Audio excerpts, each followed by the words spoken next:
Hi there, it's Beth from the West Allis Public Library, and welcome to our last day on our trip to the Great Wall in our Let's Go on Vacation book club. We are finishing up Where is the Great Wall? So here we go. Chapter 9, Life at the Wall. A wall is only as strong as the men who guard it, Genghis Khan once said. The Ming Wall was manned by 1 million soldiers. Why were so many needed? The Mongols wanted to get China back. Soldiers spent their entire lives at the towers of the wall. They lived nearby with their families, not in forts, but on their own small farms. These farmer soldiers, as they were called, raised all the food they needed to eat. Forts on both sides of the wall were filled with soldiers too. On the enemy side of the wall, soldiers lived in outposts, just as they had done in the time of the first emperors. On the Chinese side, enormous forts housed up to 1,000 royal troops. Highly trained, the Chinese army stood ever ready for battle. At night, tower guards spread sand on the north side of the wall. In the morning, they checked it for footprints. Trusted dogs, which lived at the towers, went along to sniff for signs of the enemy. Firepower made warfare more deadly. Chinese soldiers still rained down arrows at the enemy, firing from slits built into the ramparts on the wall. But beginning in the 1100s, they also used cannon power. Mongol armies fought back just as hard. Using catapults, they hurled boulders that smashed at the wall or crashed down soldiers at the top. In 1572, the Wanli Emperor took the throne.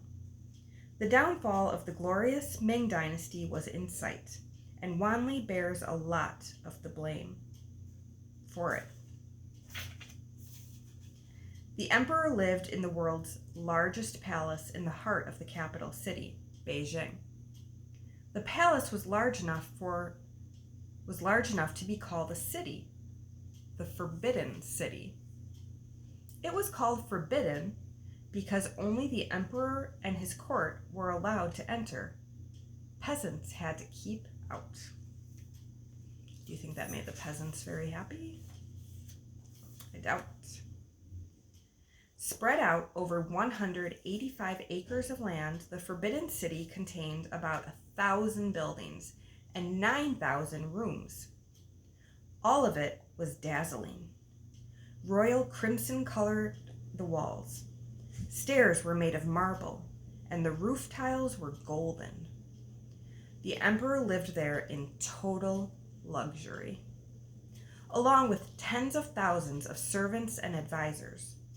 The royal court waited on his every whim. One of the emperor's robes took 13 years to make. Are you even 13 years old yet? Just imagine, one of his robes took 13 years to make. That's wow. At first, the Ming Empire continued to thrive under Wanli. But then the emperor grew tired of his royal duties. For the last 20 years of his rule, the emperor refused to meet with his officials. Reports went unread. Government leaders who died were not replaced. Every day, officials arrived for their royal meetings and bowed to the emperor's throne. Just an empty chair. During this decline, soldiers at the Great Wall went unpaid. Soon they began to wander away from their jobs. It was a bad time for the Chinese to let down their guard. A new power, the Manchu tribe, was gathering on the steppe. Meanwhile, Chinese peasants rose up in revolt. They were angry about paying higher and higher taxes to support a richer and richer royal lifestyle. The court dressed in silk and feasted at every meal. The emperor himself grew so obese, he couldn't stand up without aid. He couldn't stand without help. Meanwhile, peasant families starved. Chinese rebels broke into the Forbidden City in 1644, killing the emperor. But the Ming Dynasty had not come to its final end, not quite yet. A massive force of Manchu soldiers had gathered at the Great Wall. The desperate Ming court sent word seeking their help in exchange for favors. It was a fateful moment in Chinese history. The Manchu agreed to the plea. A Chinese general opened the gate. For centuries, the Chinese had fought off the barbarians at the Great Wall. Now, the Manchu army simply walked through with their horses. From there, Manchu soldiers tore into Beijing and overthrew the rebels. So these are the peasants. Then all bets were off. The Manchu took power for themselves. Manchurians would rule China for nearly 300 years, all the way into the 1900s. So that's it's about 100 years ago. Chapter 10, Symbol of China. When the Ming Dynasty ended in 1644, so did the glory days of the Great Wall. Building came to a complete stop, never to be resumed. For centuries, towers and outposts remained empty. Wind, rain, and snow ate away at the stone and brick.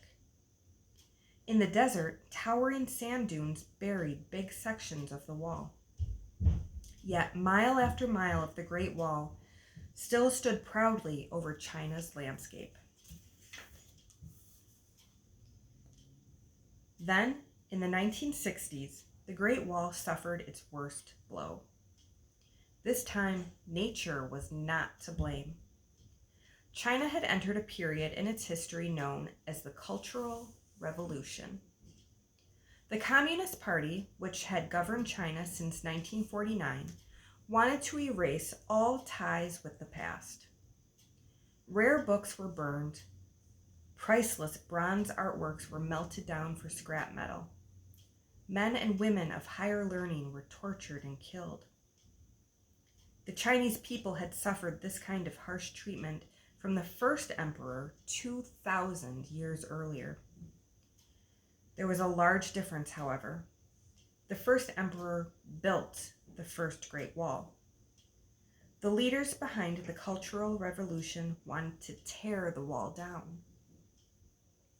Bulldozers smashed down hundreds of miles of the wall to make way for modern buildings and freeways. Dynamite exploded stones and bricks that had been in place for over 500 years. By 1984, a new communist government had taken charge under Deng Xiaoping. Almost overnight, the fate of the Great Wall took a U-turn.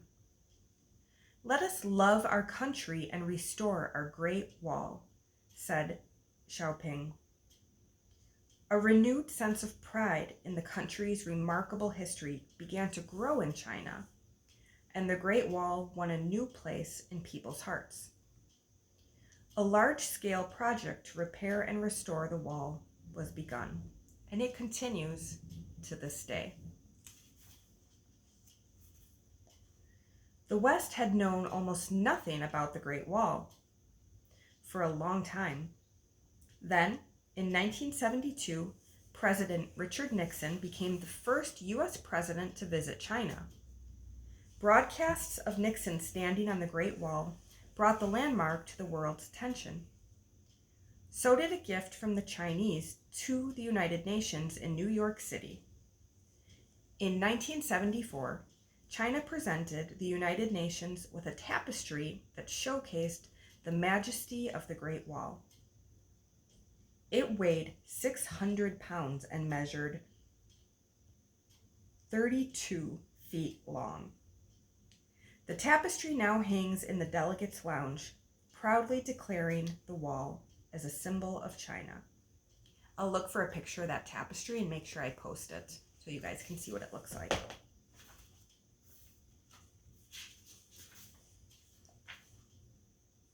Today, 10 million people visit the wall every year. They stand in its wonder at its size and beauty. They marvel at its engineering. They pay tribute to the people of China, one of the oldest civilizations on Earth. At the end.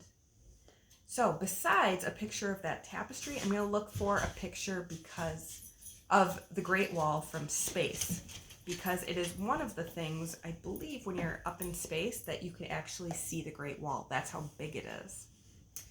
All right, well, thank you for joining me on another trip, this time our trip to China. Join us Monday, where we'll start a new trip. I'll see you then in the Let's Go on Vacation book club. Bye.